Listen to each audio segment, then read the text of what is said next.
오늘날 우리 시대는 선택이 많은 시대입니다. 선택이 많아졌다라는 것은 그만큼 삶이 복잡해졌다라는 것입니다. 옛날에는 샴푸 그러면 하나만 있었습니다. 비누를 사더라도 하나만 있었죠. 복잡하지가 않았습니다. 근데 요즘 가면 무엇을 사야 할지, 어떤 제품을 사야 할지 시장에서 물건을 고르는데 시간이 제법 오래 걸립니다. 선택이 많아졌다라는 것은 그만큼 생각이 어려워졌다라는 것입니다. 요즘 아이들에게 오늘 뭐 먹을래? 물어보는 시대지만 과거에는 묻지 않았어요. 그냥 와서 밥 먹으라 그러면 두말하지 않고 와서 밥 먹는 거예요. 오늘 뭐 먹을 거야? 묻는 날에는 그냥 굶어야 됩니다. 묻긴 뭘 물어요? 그냥 주는 대로 먹죠. 얼굴도 이쁘고 몸매도 날씬한 자매가 시집을 못 가고 있습니다. 이유가 뭔지 가만히 들여다보니까 모든 남자들이 자기를 사랑하는 줄 알고 착각하고 있다가 기회를 다 놓쳐버린 거예요. 선택의 폭이 너무 넓었던 것이 문제죠. 오늘날 자유가 많아졌는데 자유가 많아져서 좋은 게 아니고 오히려 주어진 자유가 우리를 더 구속하는 시대에 오늘 우리가 살고 있습니다. 그런 의미에서 성경에서 하나님께서 우리 삶에 명확한 기준들을 마련해 주셨다는 것은 대단히 중요한 의미를 지니고 있습니다. 대표적인 것이 십계명이죠. 하나님이 내려주신 10가지의 계명, 10가지의 강령. 십계명은 구약 이스라엘로부터 시작해서 오늘을 사는 우리들에게도 삶의 명확한 기준이 되고 있습니다. 복잡하게 살지 말라는 거예요. 단순하게 이 말씀을 붙들고 몸도 마음도 가볍게 하며 살라는 것입니다. 오늘 3절을 보면 이 언약은 여호와께서 우리 조상들과 세우신 것이 아니요 오늘 여기 살아있는 우리 곧 우리와 세우신 것이라. 십계명이 과거를 위해 세워진 것이 아니고 오늘 여기 살아있는 우리를 위해서 주셨다라는 거예요. 이게 좁은 의미에서 보면 이스라엘 후손들을 가리키겠지만 넓은 의미에서는 지금 오늘 우리를 위해서 이 자리에서 예배를 드리고 있는 우리 모두를 위해서 세워주신 거라는 것입니다. 시대가 아무리 변해도 우리 삶에 변하지 않는 원칙이 지금 우리에게 세워져 있는 거죠. 결국 하나님께서 우리에게 지속적으로 말씀하시는 것이 뭐냐면 우리 시대가 아무리 변한다 하더라도 하나님의 진리의 말씀대로만 살면 오늘 본문 10절에도 나와 있는 것처럼 틀림없이 하나님께서 우리 인생에 축복을 주시고 은혜를 주신다라는 것입니다. 오늘 본문에서 제일 먼저 강조하는 것은 너는 나 외에 다른 신들을 내게 둘지 말지니라 라는 말씀입니다. 십계명 중에서 제1계명에 해당되죠.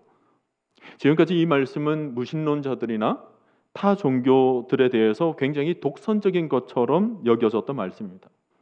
그러나 여러분, 이 말씀이 우리를 살리는 생명의 길인 줄로 믿습니다. 십계명의 첫 계명이지만 사실은 성경 전체가 강조하는 핵심적인 주제가 바로 이 말씀이에요.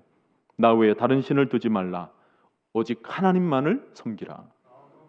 성경은 많은 얘기들을 담고 있지만 그 중심에는 언제나 하나님이 계십니다. 성경을 읽을 때 하나님이 하나님 되심을 보여주는 것이 바로 성경입니다. 성경은 인간에 관한 책이 아니고 하나님에 관한 책입니다.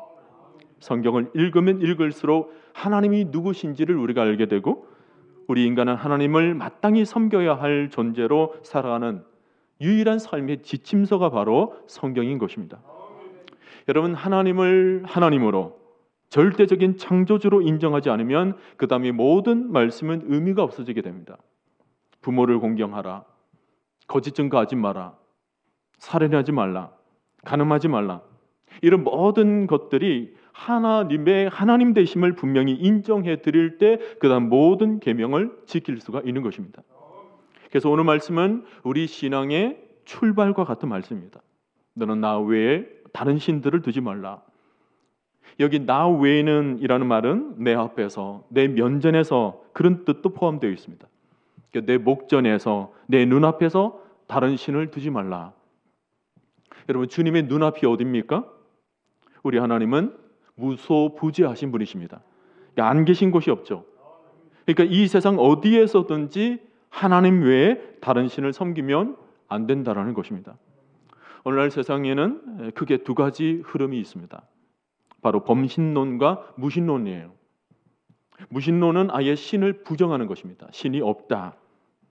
특히 미국에서 9.11 테러 이후에 이 무신론이 굉장히 강세를 띄었던 적이 있습니다. 그 중에 큰 역할을 한 사람이 리처드 도킨슨이라는 사람과 크리스토퍼 히친스라는 사람, 철저한 무신론자들이죠. 도킨스라는 사람은 만들어진 신이라는 책을 써서 아주 베스트셀러를 만들었습니다. 히친스는 옥스퍼드의 석학자인데 이 똑똑한 사람이 신은 위대하지 않다라는 책을 출판하면서 신앙인들에게까지 아주 집요하게 위협적인 공격을 안겨다 주었습니다. 이에 반해서 범신론이라는 것은 모든 것이 신이라는 것입니다. 나무도 신이 될 수 있고, 바위도 신이 될 수 있고, 태양도 신이 될 수 있고, 모든 것에 신이 깃들어져 있다는 거예요. 심지어 인간도 신이 될 수가 있습니다. 자기 자신도 신이 될 수 있다는 거예요. 무엇을 하다가 잘 안 되면 점쟁이를 찾아가는데 그것도 일종의 범신론이죠. 그래서 이 세상에 수많은 신들 중에서 자기가 그냥 선택하는 것입니다. 백화점에서 물건을 고르듯이 자기의 마음에 드는 신을 정할 수가 있는 것입니다. 오늘날 종교다원주의도 보면 일종의 범신론이에요. 모든 종교는 다양하지만 결국은 하나로 모여지기 때문에 그 어느 종교를 선택하더라도 동등하게 구원을 경험할 수가 있다는 것입니다. 이 보편론적인 구원관을 내세우는 것이 종교다원주의인데 겉으로 보면 굉장히 합리적이고 또 지성적이고 논리적인 것처럼 들립니다. 그러나 종교다원주의 이면에는 다양한 종교 세계를 인정하면서 자기가 그 중에 하나를 고르는 거죠. 그러니까 신은 여러 의자에 앉아 있는데 내 마음에 드는 신을 내가 고르는 것입니다.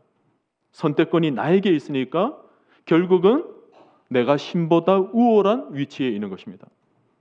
자기보다 하등한 신들이 무슨 능력을 드러낼지 정말 아이러니하죠. 자, 이런 세상의 풍조 앞에서 우리는 과연 기독교만이 참된 진리인가에 대한 분명한 해답을 가지고 있어야 되겠습니다. 하나님에 대한 확신의 근거를 얻어야 하는 거죠. 이것은 그저 우리 자신의 의지나 신념의 문제가 아니에요. 누가 설득하면 어느새 따라가 버리는 그런 미진한 수준의 신앙으로는 이 시대를 승리하며 살아갈 수가 없습니다. 우리는 둘 중에 하나예요. 하나님을 섬기든지 우상을 섬기든지 둘 중에 하나예요. 중간지대는 없습니다. 과거 이스라엘 백성들이 40여 년간 노예 생활을 살았던 그 문화는 다신론적인 배경을 가지고 있어요. 400년 동안 흘러왔던 모든 시대 속에서 일종의 범신론에 가까운 모든 문화, 그들은 늘 가까이서 생활을 해왔던 거죠. 애굽의 모습은 별별 신들을 다 만들어서 섬겼던 다신론 문화 속에 있었던 것입니다. 그들의 육체적인 삶이 노예가 되었던 것이 문제가 아니라 애굽의 잡다한 신들의 얽매여서 그들의 영혼이 노예적인 삶을 살았던 것이 심각한 문제예요. 영적인 문제가 더 컸던 것입니다. 그랬던 그들이 하나님으로부터 불림을 받으면서 건짐을 받으면서 그들의 새롭게 모든 삶으로 나아가게 되었다는 것은 아주 대단한 의미를 지니게 되었습니다. 이것은 단순한 육체적 삶의 해방을 의미하는 것이 아니고 영적으로 모든 무거웠던 것들과 얽매이기 쉬운 것들로부터의 완전한 자유를 얻게 되는 것입니다. 이제 다시는 그러한 억압과 억눌림과 고통과 절망에서 벗어나 오직 하나님 안에서 풍성히 누릴 수 있는 자유를 주신 것입니다. 그러므로 이제 하나님 외에는 없다. 오직 하나님 한 분뿐이시다라는 이 외침은 이 세상 모든 억눌림으로부터의 완전한 자유를 선포케 하는 것이고 또 그러한 풍성한 자유로 하나님이 우리를 초대하시는 것입니다. 진리를 알지니 진리가 너희를 자유케 하리라. 이 말을 바꾸면 하나님을 알지니 하나님이 너희를 자유케 하리라. 할렐루야. 오늘날 많은 사람들이 무언가에 얽매여져 있습니다. 자기 세계에 얽매여져 있고 돈에 얽매여져 있고 권력에 얽매여져 있고 명예에 얽매여 있고 또 쾌락에 얽매여져 있습니다. 여자든 남자든 남녀노소 할 것 없이 뭔가에 얽매여져 있어요. 오늘날 사람들의 영혼의 상태를 들여다보면 진정한 자유를 찾지 못하고 있습니다. 그걸 우리는 속박이라고 그러고 중독이라고 그래요. 한번 얽매이면 빠져나올 수가 없습니다. 여러분, 중독은 오늘날의 우상입니다. 속박 속에 거기에서 빠져나오지를 못하게 만들어요. 어떤 사람은 일에 굉장히 빠져 있어서 거기서 헤어나오지를 못해요. 여러분, 일상에 일은 필요하죠. 그러나 일도 중독이 될 수가 있습니다. 하나님께서 우리를 창조하신 목적은 그렇게 살라고 우리를 만드시지 않으셨습니다. 어떤 사람은 자기 성취와 성공이, 더 정확하게 말하면 자기 자신을 세우는 것이 하나의 우상이 되어 있습니다. 여러분, 오늘날 이단들의 특징은 철저히 그 안에 감금시키는 것입니다. 우상이라는 것은 뭔가를 계속 숭배하도록 만드는 거죠. 자기 힘으로는 도저히 빠져나올 수 못하도록 모든 자유를 제한시키는 것입니다. 결국 이러한 우상은 우리를 세우는 것이 아니라 결국은 우리를 망가뜨리는 것입니다. 인간이 의지할 만한 것을 계속 만들어서 우리 내면의 불안과 두려움을 떨쳐내려고 하고 있지만 우리 영혼은 그런 것으로 평안을 누리는 존재들이 아닙니다. 오늘날 사람들은 뭔가 열심히 살고는 있지만 오히려 더 피곤하고 더 힘들고 더 공고한 삶을 살아가고 있는 이유가 뭘까요? 하나님 외에 다른 것을 우상으로 섬긴 결과입니다. 오늘날 특히 우리를 공격하는 것은 맘몬이에요. 돈입니다. 인간에 있는 욕망은 끝이 없어요. 이 끝없는 인간의 거룩에 대한 갈망을 우상으로 채우려 하지만 리차드 퍼스트가 얘기한 것처럼 돈, 권력, 성은 인간을 끝없이 파멸시키는 영적 암덩어리들입니다. 솔로몬을 한번 보세요. 자기의 욕망을 채우기 위해서 후궁을 3,000명이나 두었는데 정말 그 좋은 머리로 어떻게 하면 하나님 나라와 하나님 영광을 위해서 살까? 어떻게 하면 천지를 지으신 하나님 그 영광을 천하 만물을 통하여서 영광을 돌리도록 할까? 또 하나님 지으신 천하 만물을 어떻게 복음화시킬까? 이런 것을 연구했다면 얼마나 좋았을까요? 근데 그 좋은 머리로 맨날 앉아서 오늘은 누구랑 하룻밤 보낼까? 그거 연구만 하고 있었으니 그 인생의 말년이 어떻게 되었겠습니까? 그리고 그 3,000명의 여인들도 평생에 그 남자 하나 쳐다보고 사는 것이 얼마나 비참합니까? 얼마 전에 모 신문사에서 발행하는 잡지를 보니까 중산층 남녀를 대상으로 약 13,000명을 놓고 조사한 결과가 하나 나왔습니다.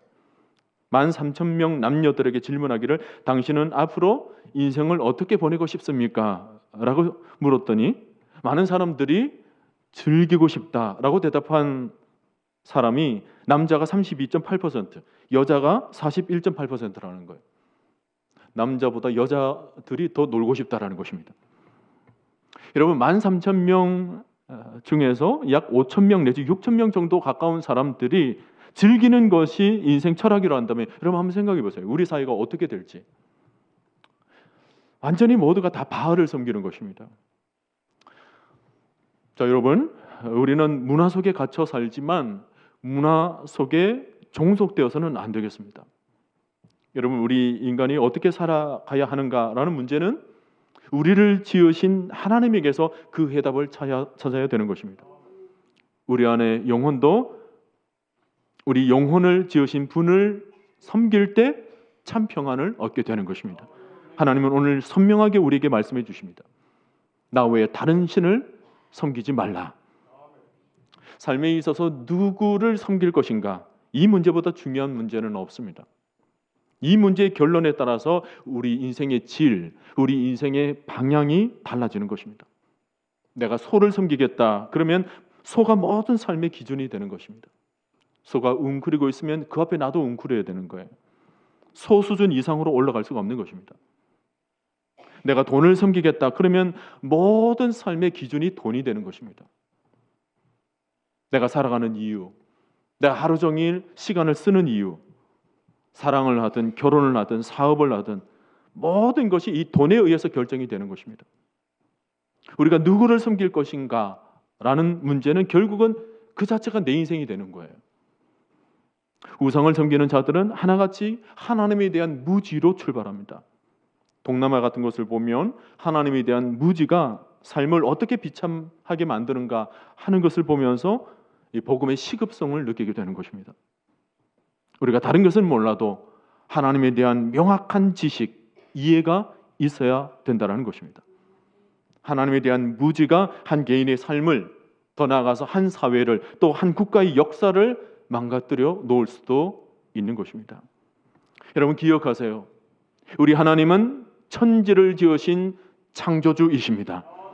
그분은 역사의 처음과 나중이 되시고 인생의 모든 삶의 주관자 되시고 우리의 모든 영혼들을 인도해 주시는 분이십니다. 이 시간에도 홀로 우리의 예배를 받으시기에 합당하신 분이십니다.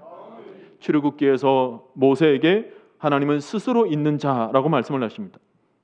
영어로는 I am who I am. 나는 나다라는 얘기예요.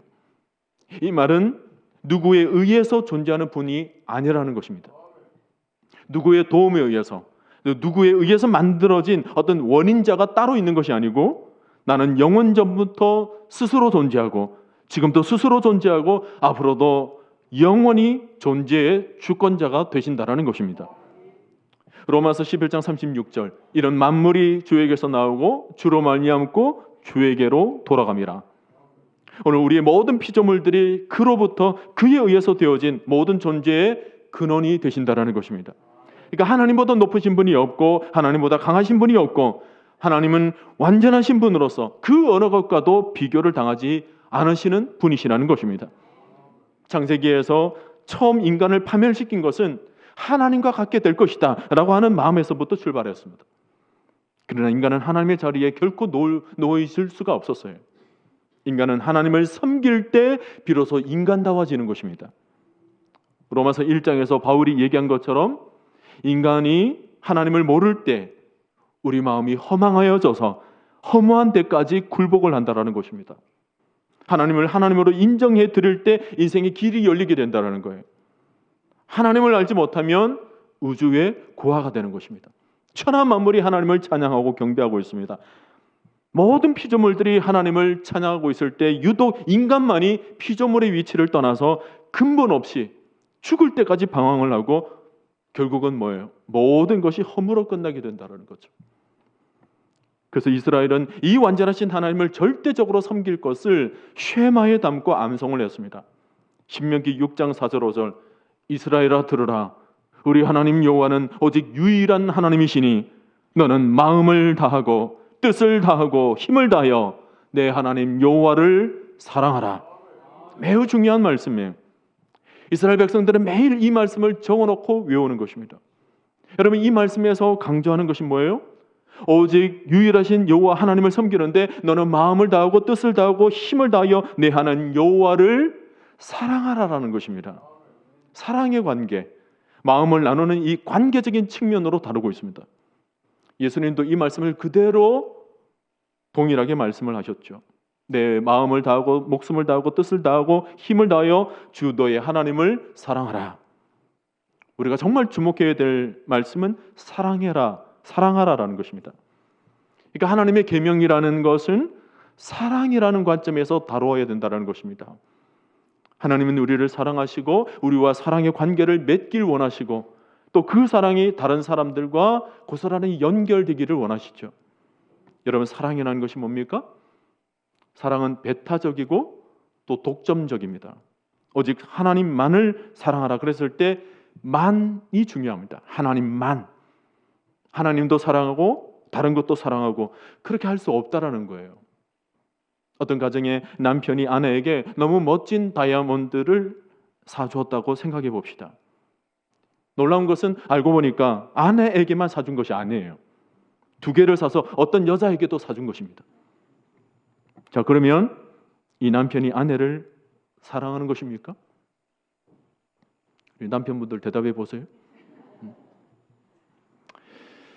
여러분 두 사람을 동시에 사랑할 수가 없는 것입니다. 때문에 사랑은 독점적이라는 거예요. 독점적이고 배타적이죠. 마찬가지로 하나님과 우리와의 관계는 애매한 관계로 있을 수가 없다는 것입니다. 신앙을 갖는다는 것은 하나님을 사랑하는 문제이기 때문에 굉장히 민감한 거예요. 하나님이 질투하시는 하나님이라고 말씀하시는 것은 그분과의 관계에 있어서 얼마나 이 문제를 민감하게 다루시는가라는 것입니다. 예수님이 산상수훈에서 뭐라고 말씀하셨습니까? 너희는 하나님과 재물을 겸하여 섬길 수 없느니라고 그랬습니다. 이게 왜 그런가 하면 사랑의 관계이기 때문에 그렇습니다. 참으로 하나님을 사랑하든지 아니면 세상을 사랑하든지 둘 중에 하나다. 이것을 가장 크고 귀한 첫째 계명으로 삼으셨어요. 구약에서 이스라엘 백성들이 종종 이 부분에서 실패를 한 것입니다. 그래서 하나님을 섬겨야 하는 자리에 바알을 가지고 와서 바알도 섬기기도 하고 우상을 섬기기도 했던 것입니다. 그런 관점에서 오늘 우리는 우리의 신앙을 가볍게 다뤄서는 안 됩니다. 하나님이 우리를 외모로 보지 않고 중심을 본다 그랬을 때 하나님은 우리의 순결한 마음까지 보시는 것입니다. 오늘 예배에 나와서도 그냥 앉아서 가만히 그냥 예배를 드리는 것만으로 감동을 받으시는 분이 아니세요. 우리의 순결한 마음까지 보시는 거죠. 여러분, 거룩한 예배는 순결한 마음에서부터 출발하는 것입니다. 온 마음과 온 정성을 보시는 것입니다. 오늘 주시는 말씀, 오직 하나님만을 섬기라. 이것은 단순히 지식적인 수준에서가 아니라 사랑이라는 마음 중심에서부터 다루시길 바랍니다. 우리가 이 말씀을 사랑이라는 관점에서 다루게 될 때 이 말씀은 결코 낯선 말씀이 아니에요. 우리 안에 하나님을 사랑하는 마음이 있으면 이 말씀은 무겁지가 않습니다. 우리 안에 하나님을 사랑하는 마음이 있으면 주일도 부담되지가 않죠. 하나님을 사랑하는 사람들은 주일에 되면 너무 기쁜 것입니다. 이날보다 더 복된 날이 없어요. 뭐 바닷가의 물놀이, 이건 게임도 안 되는 것입니다. 그런데 주일을 사랑하는, 주님을 사랑하는 마음이 없이 하나님 말씀을 보게 되면 성경책도 얼마나 두껍게 여겨지는지, 성경을 한번 읽어보려고 했을 때 너무 두꺼워서 이내 덮어버리는 것입니다. 그래서 성경책의 용도는 밤에 잠잘 때만 사용하는 거예요. 배고 자든지 혹은 잠 오지 않으면 아들을 불러서 성경 한 구절만 좀 읽어달라고 그러면,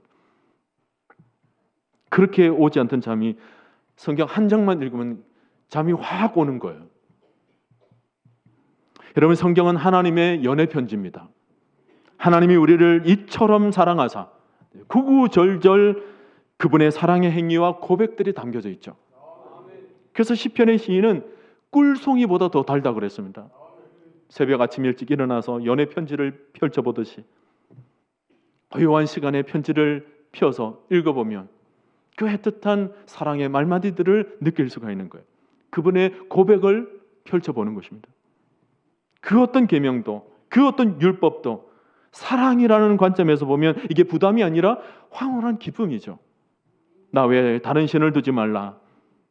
이 말씀을 하나님이 나를 사랑하신다라는 관점에서 바라보게 되면 이 말씀은 무슨 의무나 우리를 무슨 억압하는 것이 아니고 오히려 이 말씀을 오늘 우리에게 전해주심으로 그분이 우리를 얼마나 사랑하시는지, 얼마나 우리를 가슴에 품고 있으신지 하나님의 마음을 더 깊이 느끼게 되는 거죠. 그러니 이게 와닿으면 우리는 이 계명을 지킬 수밖에 없어요. 왜냐하면 그분의 사랑 때문에. 디베랴 바닷가에서 예수님을 부인하고 도망가 버린 베드로에게 남겼던 말씀이 무엇이었습니까? 하실 말씀은 많았던 것 같은데 딱 한마디 하셨어요. 내가 제자가 되어서 어떻게 앞으로 살아가겠느냐? 너 이전과 같이 그렇게 살아서 되겠느냐? 정신 좀 차려라. 앞으로 어떻게 충성할지 잘 생각해 보라. 이렇게 하는 것이 일반 사람들의 모습일 텐데 주님은 전혀 그런 것을 묻지 않으시고 딱 하나만 물으세요. 요한의 아들 시몬아, 네가 나를 사랑하느냐? 주님의 질문은 3번 있었지만 내용은 동일해요. 내가 나를 사랑하느냐? 만약 주님이 너 앞으로 충성할 거지? 그렇게 했다면 베드로가 자신이 없을지도 모릅니다. 그러나 주님이 네가 나를 사랑하느냐 물으시니까 베드로가 대답을 합니다. 주님이 아십니다. 여러분, 하나님이 오늘 우리에게 확인하고 싶으신 것은 딱 하나예요. 네가 나를 사랑하느냐? 사랑입니다. 내가 지금 얼마나 멋지게 살고 있느냐? 그게 아니고요. 어떤 위대한 헌신을 하겠느냐? 그게 아니고요. 진짜 내가 주님을 사랑하는가? 라는 것입니다. 오늘 우리가 예배를 드리면서도 우리 마음의 중심부를 우리는 잘 들여다봐야 합니다. 우리 마음의 중심이 무엇이 있느냐? 어디에 내 마음이 많이 끌리고 있는가? 우리 영혼이 무엇을 지금 쫓고 있는가? 우리가 이것을 확인해야 되는 것입니다. 어떤 분은 예배를 통하여서 은혜를 받는다, 위로를 받는다 이렇게 말씀을 하시는데, 내가 은혜를 받고 위로를 받는 것이 예배의 주된 목적이 되면 그 예배의 중심에 우리가 서 있는 거예요. 우리를 위한 예배가 되는 것이고 우리의 필요를 채우기 위한 예배가 되는 거죠. 그렇게 되면 하나님은 우리 자신보다 더 낮으신 분으로 조금은 소외되신 분이 되는 것입니다. 그러니 여러분, 예배는 그것이 아니에요. 예배의 목적은 철저히 하나님을 높여드리는 것입니다. 예배는 철저히 하나님의 하나님 되심을 드러내는 선포인 거죠. 온 초점이 하나님에게 드려져야 되는 것입니다.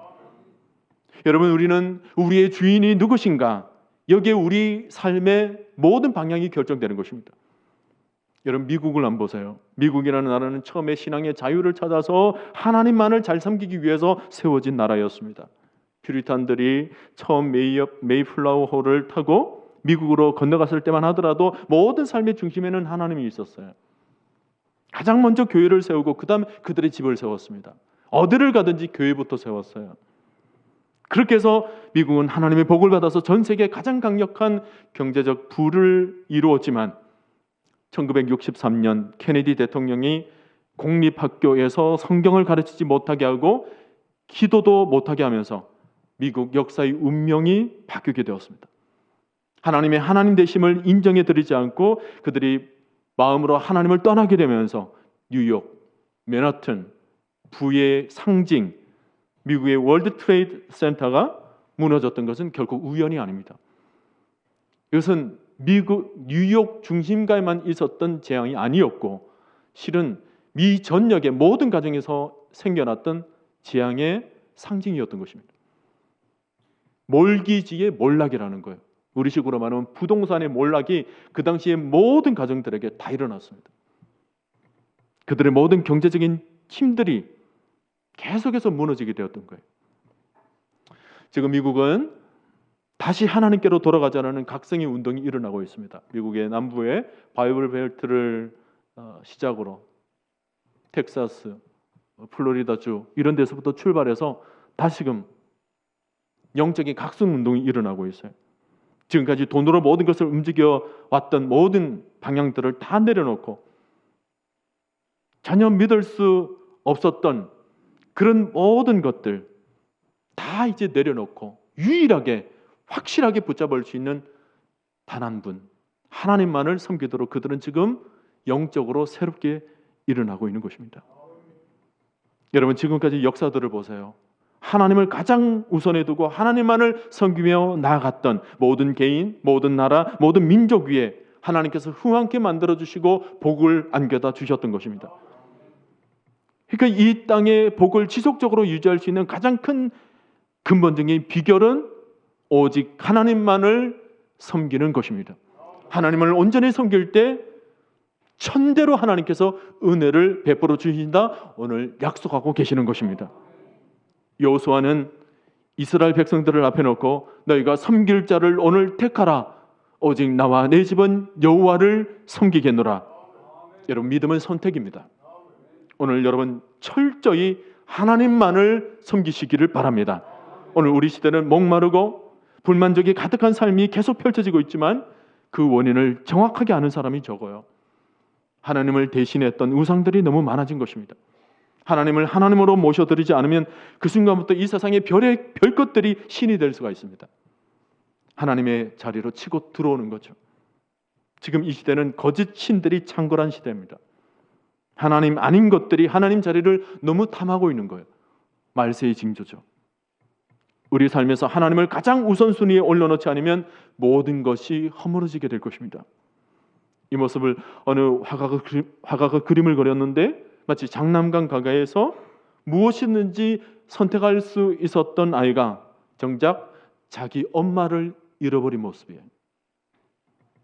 사랑하는 성도 여러분, 최고의 하나님께 최상의 예우를 해드리시기를 축원합니다. 하나님만이 나의 만족과 기쁨, 참된 평안과 참된 자유를 주시는 것입니다. 그러므로 여러분의 삶에서 하나님의 자리로 올려놓으시고 하나님을 다른 것으로 대체한 것이 있다면 깊은 각성과 회개를 통하여서 다시 하나님을 내 인생의 최고의 위치에 올려놓는 은혜가 있게 되기를 바랍니다. 오늘 하나님은 우리의 마음을 보십니다. 나는 너를 애굽 땅 종되었던 집에서 인도하여 낸 내 하나님 여호와라. 하나님은 우리를 이 세상에서 건져내신 영원한 구원자 되십니다. 영원한 절망에서, 영원한 죄악의 구렁텅이에서, 영원한 사망 죽음에서 우리를 건져내신 여호와 하나님이십니다. 그러므로 나 외에는 다른 신들을 내게 두지 말지니라. 나 외에는, 이것은 only예요. 유일한 하나님. 우리 주님도 말씀하셨죠. 나는 길이요 진리요 생명이요. 그랬을 때 영어로는 정관사 더가 붙어져 있습니다. 유일하신 분이라는 것입니다. 유일하신 길, 유일하신 진리, 유일하신 생명이라는 것입니다. 이 길 외에는 아버지로 올 자가 결코 없으리라 주님께서 말씀을 하셨습니다. 오늘 우리의 삶의 모든 것이 깨어지고 무너지고 엉클어진 것이 있다면 돌이키고 회복시키는 길은 딱 하나예요. 제1계명, 오직 하나님만 사랑하라. 오직 하나님만 섬기라. 이 계명 하나만 정확하게 붙잡아도 하나님은 우리의 모든 삶에 가람이 없는 기가 막힌 은혜를 부어주실 줄로 믿습니다. 오늘 이 예배를 통하여서 여러분 마음의 뜻을 정하시고 마음을 다하고 뜻을 다하고 정성을 다하고 생명을 다해서 오직 하나님만을 섬겨드리고 오직 하나님 안에 온전히 거하시게 되면서 하나님께서 부어주시는 은혜, 자유, 평안, 그리고 이 땅의 모든 축복을 충만히 받아 누리는 여러분 모두가 될 수 있기를 주님의 이름으로 간절히 축원드립니다.